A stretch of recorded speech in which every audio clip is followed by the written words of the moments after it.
These are the emoji brush pens. They're quite nice. There's no point in trying to write this big. Absolutely.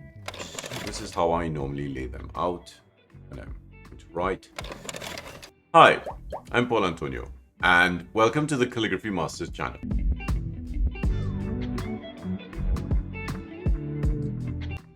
The size of the tip is indicative of the size of the lettering. Don't try and write a big letter like this with a little brush like this. You will damage filaments. Now, I also mentioned that the spongy tip brush pens some of them have a really flexible tip, and you'll find that with these art and graphic twin ones. So we can do this. We can do this. And I'm going to zoom in. Look at the deformation that you can see on the tip.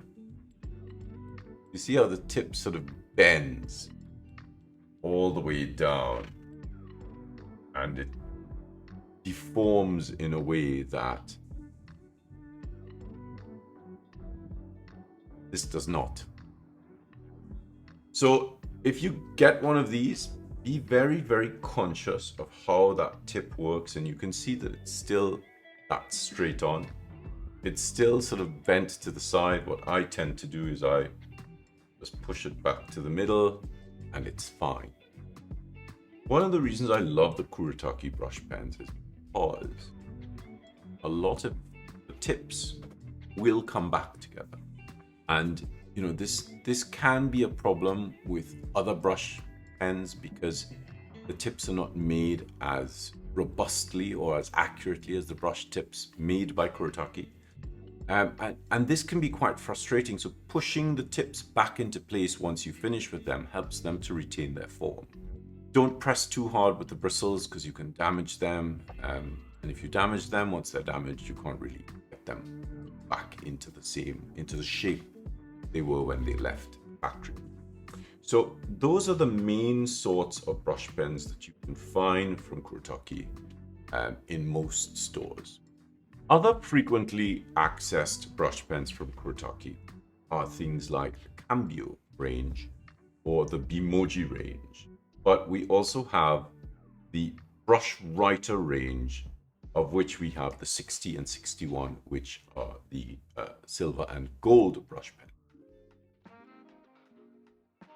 That's your Brush Writer range. It comes in a huge range of color.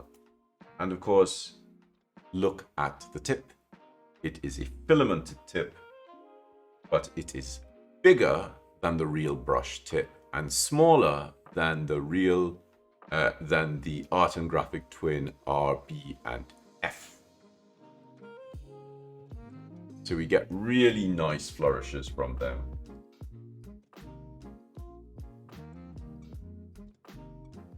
And of course, really don't want to be letters too big with this. You can use it on its side. I don't like to use it on its side because I feel when you're doing this kind of writing,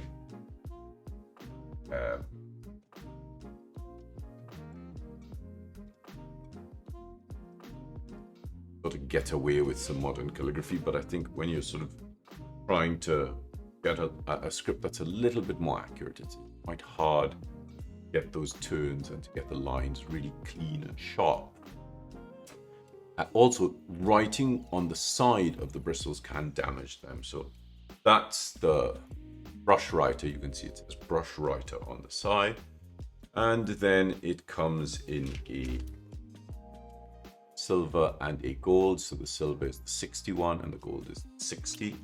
And the colors are really quite rich. So I don't have a silver one open. This is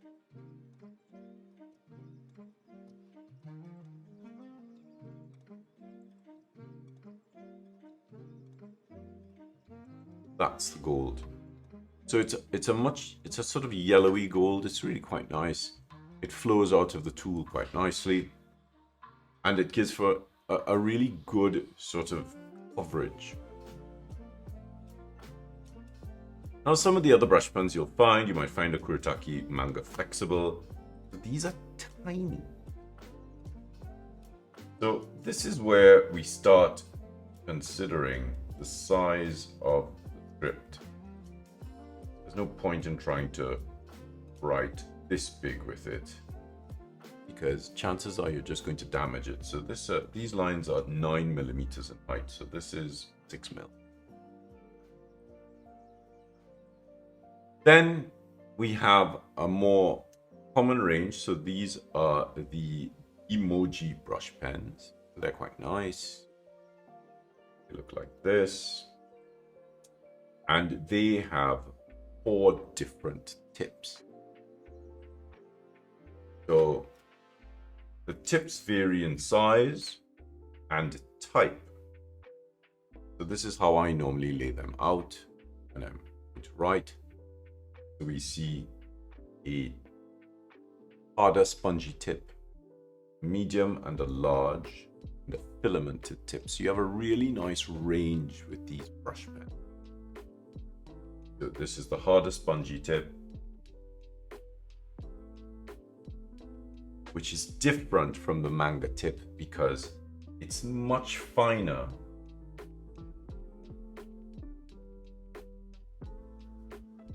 Not as flexible, but it's sharper. Remember to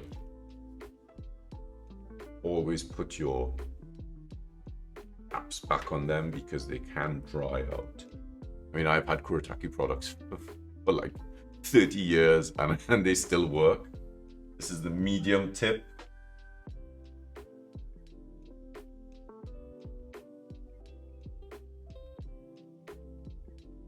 And this is the large tip.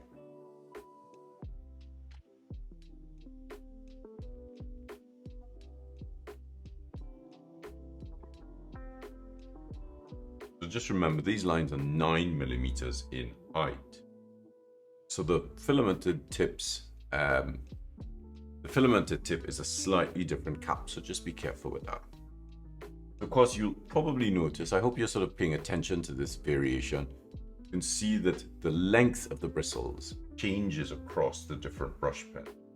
So this is that big, but it's quite a narrow tip. So you really wouldn't want to push it too far.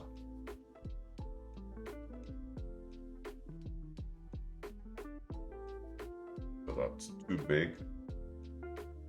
18 mil is a good height for this. But if you're writing on its side, it's a very different animal altogether. So those are the emoji brush pens. The next in the range is the Cambio set. Now, I remember when this came out, Kuretake made a black range of Cambios in 3 sizes. So these are all filamented tips. They're much bigger than the filamented brush sizes that I showed you earlier on. So they obviously are made for larger brush writing. The tips vary in length and sort of brush ball, the base of the brush ball they vary as well. So they go from narrow to medium to wide. They produce a lot of ink flow and they're really wonderful to write with. Kuretake then brought out a vermilion one, which is more of a Chinese orange. And then a couple of years later, they brought out a range of color. And I was really fortunate to be able to work on the testing of these colors to make sure they flowed well and they were nice and saturated and they worked well in the tips. I'm very partial to the Cambio brush pens. So these are the Cambio brush pens. So we'll start with this range, which is the black range. And in the black range, we have a narrow, medium, a large. The large, as you can see, is massive. And the tips are different from each other. You can really see that difference.